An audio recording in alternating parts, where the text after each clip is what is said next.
Carrick at Man United, has he shown enough in this tenure to be the next permanent United manager? I think so. I think he's given them more than what they was expecting.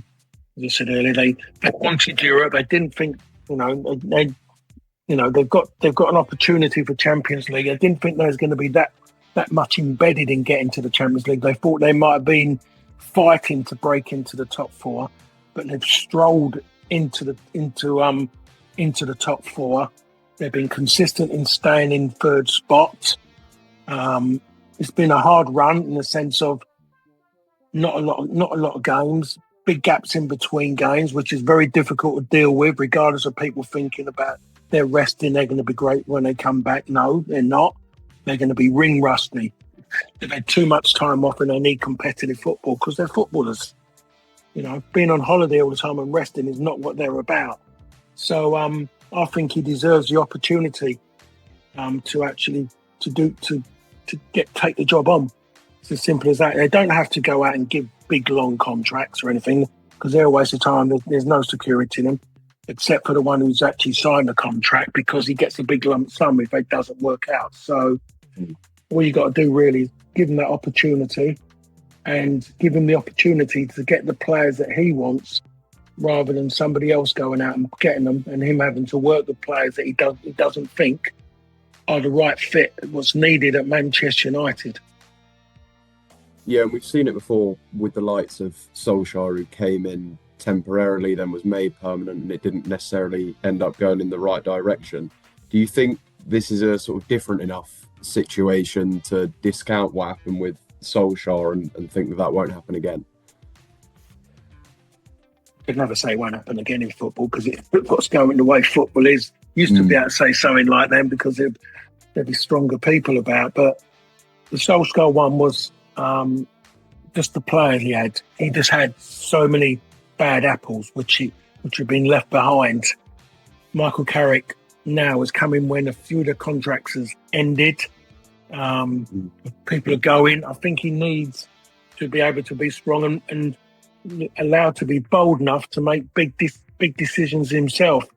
People want to go and offer him players and allow him to choose the players, what he thinks, to find out a little bit more about them. Do they fit the mould of playing for the club? Because it isn't just, we want to play. It's a case of can you play with that pressure on you?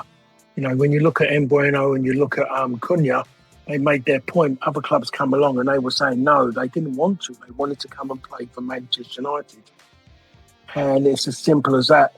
And that's the way it should be. So anybody you go for, and you suddenly think to yourself they're weighing you up against someone else, then I don't think you really want that person. You let them go there and you say good luck to them, and then you move on. Yeah, and it's not confirmed yet. I think a lot suggest that Carrick will get the job. But when you look at the other managers out there, and if United were to go in another direction, who do you think are sort of potential candidates for that role? I only see one manager which they can get, which actually suits it, because he's on and up. He's building, and he's built quite well. And what he's gone and done is Iraola. He's the only one I see. He's not a PSG or a big club or anything. You've seen what he's done with Bournemouth. He done brilliant with Bournemouth. He lost 3 defenders last season, and then he's gone again, and he's got a side that they haven't been mentioned because people talk about Brentford, but they could go to Europe. Bournemouth. They could nick one of these places in Europe.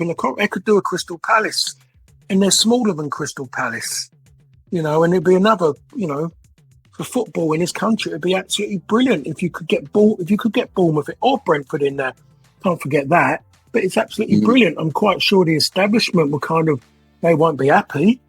But for me, I think if you're a football person, you love that. And Bournemouth, that town needs something because they've laid it out of ruins from what it was before. But it'd be absolutely brilliant. And for the manager as well. I just don't think that he said he's leaving to go back to the Basque country and manage there. That's not a step up because he's never going to compete at this given time for the La Liga. So I just think I don't know whether someone's tapped him or whether or not he's being brave and just run his contract down and just said, there we are. That's what I delivered to little 11,000 maximum every week. You know, what do you want to do? And if he's gone and done that, I'm not going to say he's a brave man, but there must be another word I can use because he's mostly sitting on millions and £1 million in the bank, so he can sit and wait for a while. So, but if that's his way, I like what he's done. I like the football he plays, and I like the fact he allows his players. His players are not stuck in a system, where it controls their life. His players are allowed a little bit of freedom that when in the right areas, if it's going to make an opportunity, they're allowed to play.